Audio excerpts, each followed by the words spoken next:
Top Med Talk. Good morning and welcome to Top Med Talk. We are back in London for EBPOM 2018, again celebrating 20 years of evidence-based perioperative medicine. I'm your host, Desiree, Chappell, lead anchor for Top Med Talk, and I'm joined by my co-host, Joff, Lacey, as well as Mike Grocott, and we have a very special guest with us today, Professor Rupert Pearse. He is an NIHR professor at the Queen Mary University of London. Rupert, thank you so much for joining us. Thank you for inviting me. Yeah, so we just heard some fantastic presentations this morning about some of the big studies that you've been involved with. Mike talked about some of your studies that you've been conducting. We heard again from Paul Miles, the RELIEF trial, and really dug deep on some of the things we heard there. So just to kind of open it up and start, I guess first actually, Rupert, if you would mind telling us giving us a little bit about your background and what you've been involved with and what you presented today. So my clinical background, I'm an anaesthetic-trained intensive care doctor. I work at a hospital called the London Hospital, which is in East London. Much to people's surprise, there's very deprived parts of London, and we serve a very deprived population. My clinical practice is now only in intensive care, but my major research interest is the high-risk surgical patient and how we can redeploy critical care thinking that we have in the intensive care unit at scale for the high-risk surgical patient. So things like cardiac output monitoring, respiratory support and so on, which are very difficult to do if you don't have a limitless numbers of intensive care beds. How you can redeploy those kinds of treatments and approaches so that they're available for all the high-risk surgical patients. So you are a big-time researcher, right? So that's what I've heard. Do a little. Do a little bit. And today you just presented a project that you've been working on, and we were the first audience, first people to hear those results. So can you tell us about that trial and what we heard today? Sure. So that was the EPOCH trial. EPOCH stands for? Enhanced Perioperative Care after high-risk surgery. Just about remembered what the acronym stood for. It doesn't matter what the acronym stands for. It just matters that you've got a good acronym. It's true. Very true. And the second thing is to have a good logo. Yeah. After that, trial design and things become of lesser importance. Yeah, and it is a nice logo, by the way. It's very nice. Yeah. So the man who designed my logo was my daughter's friend's dad, and I asked him in the school playground if he could help. Really? So well, he came through for you. So my daughter came through for me. So EPOCH was what's called a step wedge trial, which is a kind of a cluster trial. When you've got a treatment intervention that you can't randomise individual patients to, either for reasons that it's too complex or because it's an exposure that happens at the level of an organisation or a team. So maybe you want to randomise a hospital ward or a GP surgery or whatever it might be. And in EPOCH we randomised groups of hospitals to a quality improvement intervention to promote a care pathway of what we felt was the best care for patients having emergency abdominal surgery. And none of these are particularly special. They're just all the kinds of things that we would probably all want for our granny, if our granny had an emergency laparotomy. Consultant-led decision-making, consultants in the operating theatre or operating room, early critical care admission, early diagnostics with CT scanning, and all of those kinds of things. It's kind of complex. I mean, it's 37 different steps. Yeah. Yeah, it's interesting that now I've presented the results, people are talking a lot about the complexity of the care pathway, whereas yesterday people weren't talking much about the complexity of the care pathway. So I guess we are influenced by the outcome of the trial, which was we didn't show any survival benefit from the quality improvement intervention. And the first things people then say, is what was the explanation for that result?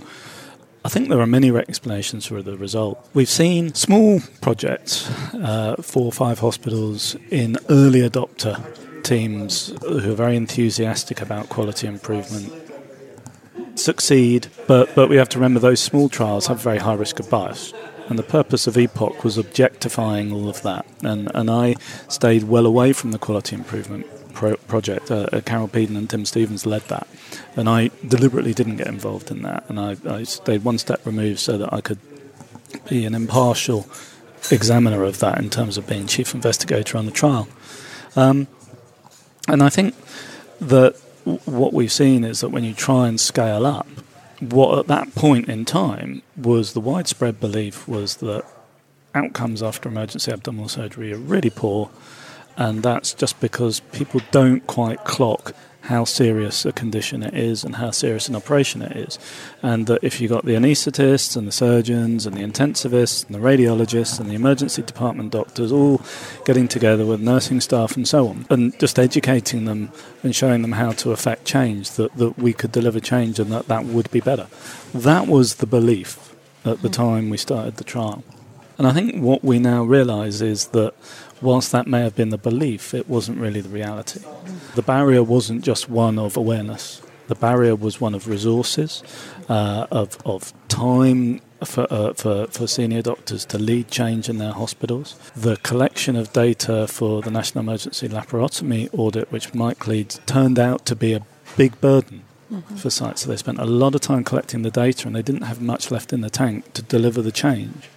And that's really because they weren't being given extra time in their job plans to do the quality improvement and the data collection.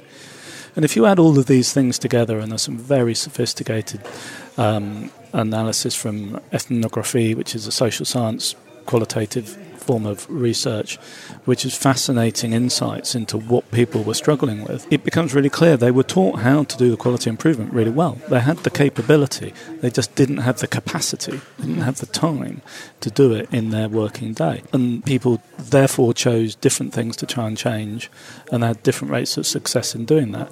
And very few hospitals managed to turn everything green, to change everything. And so at a national level, in a big trial, what you need is all those hospitals to be turning things green, all those hospitals to be succeeding, all of those hospitals moving the ball up the pitch to a certain extent. And if they don't, then you're not going to see a significant change in mortality at a national level. Do you think the results then of EPOCH will add weight to the argument that at a national level there needs to be implementation of resources to allow trusts, regions to properly implement quality improvement measures without having to really kind of drain their resources and push themselves up to the limit? That's my interpretation. Now, everybody should read the literature from EPOCH for themselves and make their own interpretations, of course. But my interpretation is that in the NHS, we're very proud of the NHS, of course, but we don't have money to burn. We don't have resources to spare. Everything's being allocated to something, to achieve something. And we're seeing in some NHS trusts that they have a little quality improvement department, and in its office somewhere, and there may be 3 or 4 people are pretty expert in quality improvement methodology, and they'll come around and say, yeah, do this or change that, and then they'll disappear off again, and they'll expect change to happen. But there'll be no resources behind that change. And that's happening quite widely in the NHS, and people are expecting it to affect change. And I think EPOCH shows that it won't.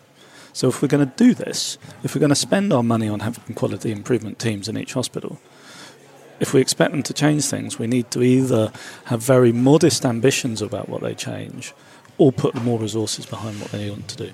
Yeah, Mike? So, Rupert, you talked about Neela, and in fact I handed over to Dave Murray about a year ago, so I can't take credit for that currently. But so as we all know, what Neela has measured is a progressive reduction in mortality over the last 3 or 4 years from comfortably over 11%, and it looks like it's probably going to head under 10% this year.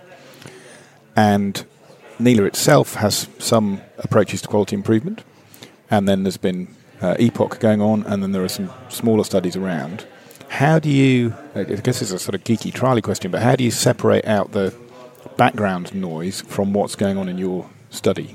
Does the stepped wedge design help with that? It is a geeky question, but it's a very important one because the step wedge design allows for temporal changes in mortality over the course of the trial. So the first interpretation of EPOCH was, well, there was just a background improvement in mortality, and the opportunity to affect improvement was lost because there was a background trend in improvement. But actually, there may have been a background trend in improvement before the trial that diminished our chance of affecting change. But during the trial, the statistical analysis takes account of those temporal trends. But further to that, we had a pre-specified subgroup analysis where we looked at sites that had only been doing the quality improvement for more than 10 weeks, and some of them have been doing it for almost 80 weeks. You still didn't see any signal in those longer-serving organisations. For me, the message here is you got to remember we studied 93 hospitals. And for EPOCH to show a significant reduction in mortality, there would have had to have been success in most of those 93 hospitals. So whilst we've seen smaller projects in smaller numbers of hospitals succeed, scaling it to that level didn't. And there's something in there about how some hospitals appear to have succeeded. And we've got great anecdotes which we're objectifying in terms of our time series analysis, which we're currently in the midst of.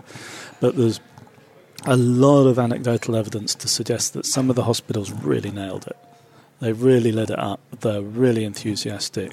They got great change, great engagement between surgeons, anaesthetists, intensivists, nursing staff, and so on. And their numbers, not that you would apply statistical tests to them, because that wouldn't be scientific in that context, but their numbers are very encouraging and very promising. It's only when you scale it up to the entire trial. So, and then when you go and look at those hospitals and see what they did well, that's where the real learning is going to come from EPOCH. And what we're finding from the ethnography is there are big differences between those hospitals that achieved that kind of change and those that struggled. Where will you go next with this?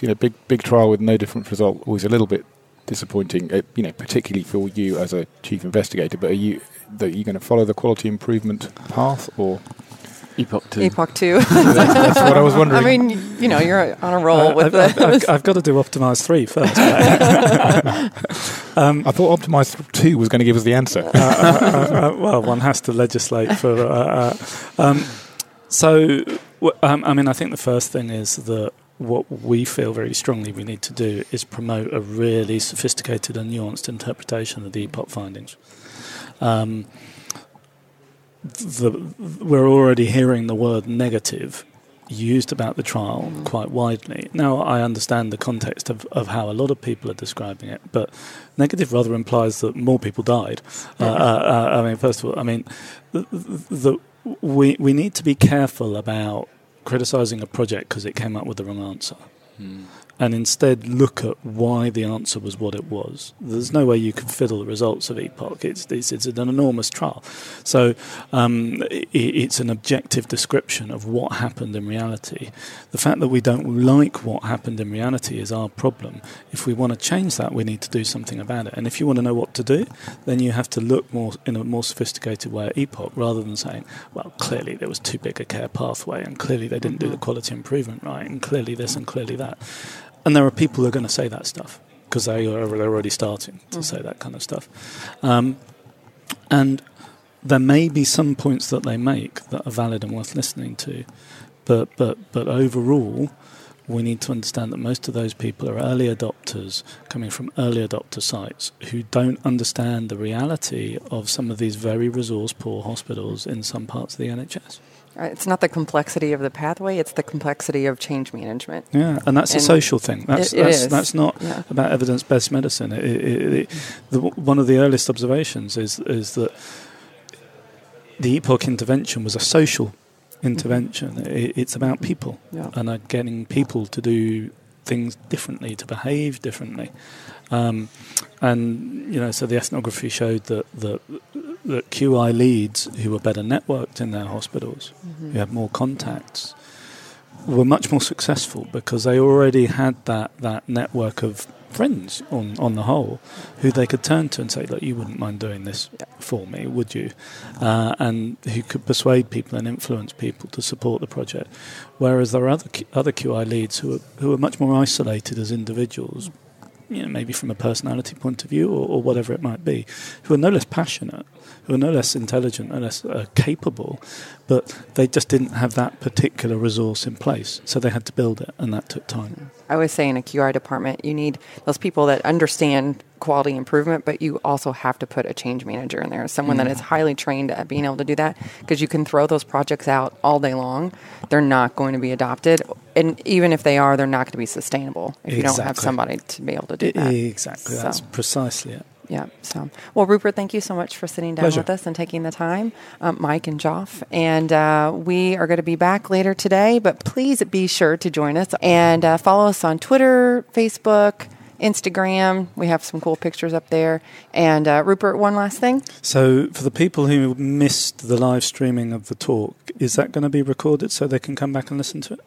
Yes, eventually. Cool. Yes, we will. And if people want to look at your EPOCH study, where can they find information about that? So it's currently under review with a journal you might have heard of, but I hope that they'll make the right decision soon. I've got to go home now and finish tidying it up and send it to them. Yeah. So hopefully they'll make the right decision. But there's a website. Learn about? Yes, you can go to epochtrial.org and find all about the trial protocol, and the findings will be up there in due course. Yeah, and follow you on Twitter. You're a mean on there. So complaining about cycling dangerously and so on. All right. Well, thank you so much. Top Med Talk.